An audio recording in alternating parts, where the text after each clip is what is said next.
اور وہ لوگ مجرم قوم تھے، یعنی کہ وہ بڑے بڑے جرائم اور گناہوں کے عادی تھے۔ پھر جب ان کو ہمارے پاس سے صحیح دلیل پہنچی تو وہ کہنے لگے کہ یقیناً یہ سری جادو ہے۔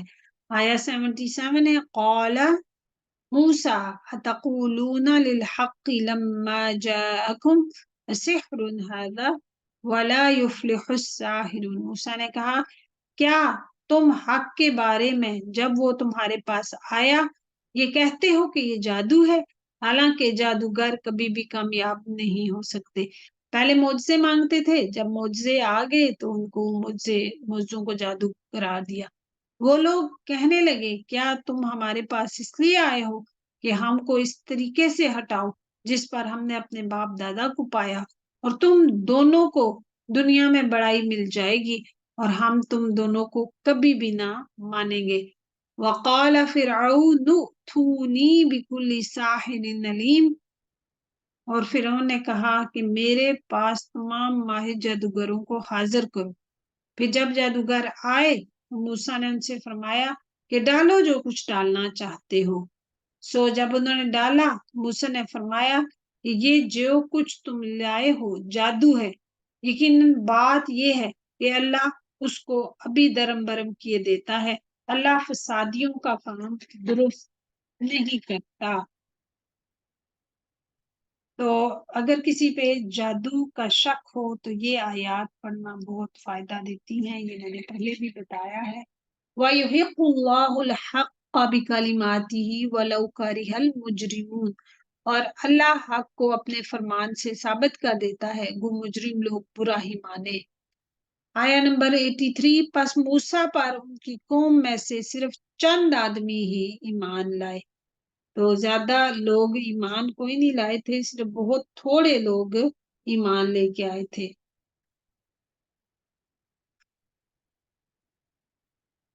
وہ بھی فرعون سے اپنے حکام سے ڈرتے تھے کہ کہیں ان کو تکلیف نہ پہنچے، اور یقیناً فرعون اس ملک میں زور رکھتا تھا اور وہ حد سے بڑا ہوا تھا۔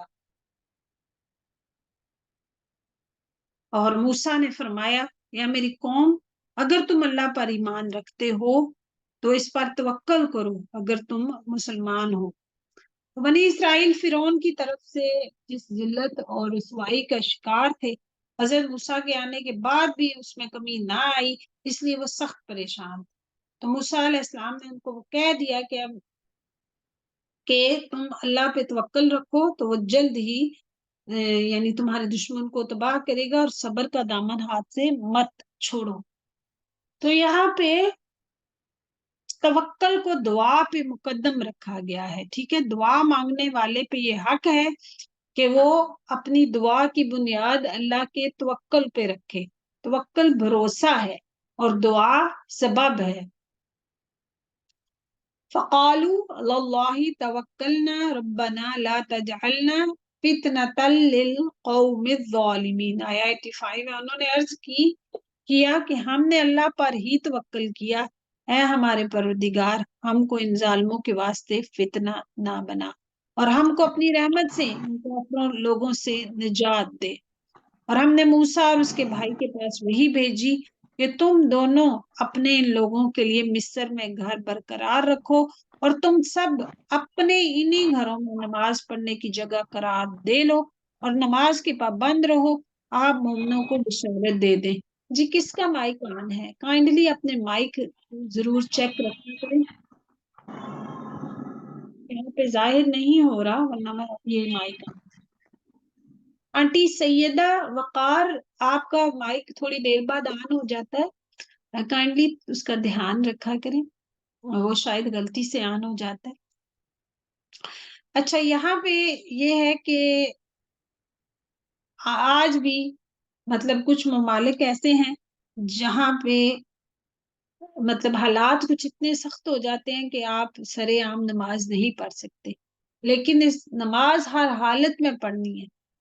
تو اللہ تعالیٰ کہہ رہے ہیں کہ مطلب اس ٹائم پہ بھی فرعون کی وجہ سے جو لوگ ڈرتے تھے، نبی صلی اللہ علیہ وسلم کے زمانے میں بھی نے دیکھا کہ مطلب کھل کے سامنے تو نماز بہت بعد میں پڑھی گئی نا.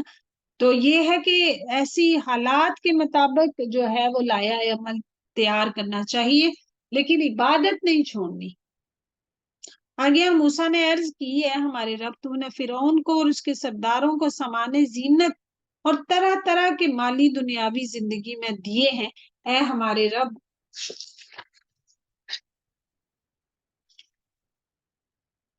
رب اسی واسطے دیے ہیں کہ وہ تیری راہ سے گمراہ کریں. اے ہمارے رب ان کے مالوں کو نیست و نابود کر دے اور ان کے دلوں کو سخت کر دے، سو یہ ایمان نہ لا پائیں یہاں تک کہ یہ دردناک عذاب دیکھ لیں. تو اب یہ کہ اتنا ٹائم موسیٰ علیہ السلام کی واعظ و نصیحت کا ان پہ کوئی اثر نہ ہوا، معجزے بھی دیکھ کے ان کے اندر کوئی تبدیلی نہ آئی، تو پھر ان کے حق میں موسیٰ علیہ السلام نے بد دعا کی. اور اسی طرح نوح علیہ السلام نے بھی 950 سال کی تبلیغ کے بعد اپنی قوم کے بارے میں بد دعا فرمائی تھی کہ اے رب زمین پر ایک کافر کو بھی بسانا رہنے دے، اس لیے کہ اگر تو نے ان کو چھوڑے گا تو وہ تیرے بندوں کو گمراہ کر دیں گے اور خود ان سے پیدا ہونے والی نسل بھی کافر اور فاجر ہوگی. یہاں پہ دیکھتے ہیں کہ حق تعالیٰ نے فرمایا کہ تم دونوں کی دعا قبول کر لی گئی، سو تم ثابت قدم رہو. ٹھیک ہے، اب اپنی بد دعا پہ تم قائم رہنا. دیکھیں جب عذاب آ گیا تو نوح علیہ السلام نے اپنے بیٹے کے حق میں دعا مانگی، سو تم ثابت قدم رہنا اور ان لوگوں کی راہ پہ نہ چلنا جن کو علم نہیں تھا. اور ہم نے بنی اسرائیل کو دریا پار کرا دیا، یعنی سمندر کو پھاڑ کے خشک راستہ بنا دیا اور ایک کنارے سے دوسرے کنارے تک پہنچا دیا. پھر ان کے پیچھے پیچھے فرعون اپنے لشکر کے ساتھ ظلم و زیادتی کے ارادے سے چلا، یہاں تک کہ جب ڈوبنے لگا تو کہنے لگا کہ میں اس ذات پر ایمان لاتا ہوں جس پر بنی اسرائیل ایمان لائے، اس کے سوا کوئی معبود نہیں اور میں مسلمان ہوں. 3 دفعہ اس نے ایمان کا اپنے کا اقرار کیا تھا. ٹھیک ہے، سب سے پہلے کہ میں اس ہستی پہ ایمان لاتا ہوں جس پہ بنی اسرائیل لائے، دوسرا اس کا کوئی معبود نہیں، تیسرا میں مسلمانوں میں سے ہوں. تو جواب دیا گیا آن اب ایمان لاتا ہے اور پہلے سرکشی کرتا رہا اور مفسدوں میں داخل رہا. یہ اللہ تعالیٰ کی طرف سے جواب آیا کہ اب کوئی فائدہ نہیں ہے. اللہ اکبر. تو 3 چیزوں کے ظاہر ہو جانے کے بعد انسان کا ایمان لانا اس کو فائدہ نہیں دے گا جو کہ پہلے ایمان پہ نہ تھا یا اس نے ایمان کی حالت میں کوئی نیکی نہ کی ہوگی. جبکہ سورج مشرق نمبر 1، جب سورج مشرق سے نکلے گا، جب دجال نکل آئے گا، جب زمین سے جانور نکلے گا جو لوگوں سے باتیں کرے گا، یا جب جان حلق میں آ جاتی ہے تو ایمان لانا کوئی فائدہ نہیں دے گا. تو اب اس کی جان آ گئی تھی حلق میں، اس نے دیکھ لیا موت کے فرشتوں کو، تو اب وہ کہہ رہا ہے کہ میں مسلمان ہوتا ہوں.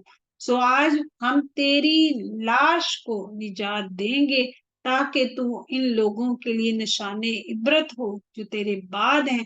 اور حقیقت یہ ہے کہ بہت سے آدمی ہماری نشانیوں سے غافل ہیں. تو رامسس کی جو یہ لاش ہے نا، یہ قرآن کی سچائی کی دلیل ہے.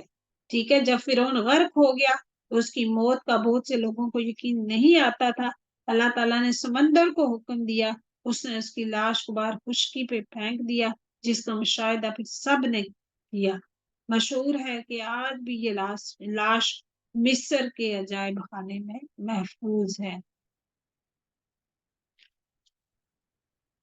آیا 93 ہے. اور ہم نے بنی اسرائیل کو بہت اچھا ٹھکانہ رہنے کو دیا، ہم نے انہیں پاکیزہ چیزیں کھانے کو دی، سو انہوں نے اختلاف نہیں کیا یہاں تک کہ ان کے پاس علم پہنچ گیا.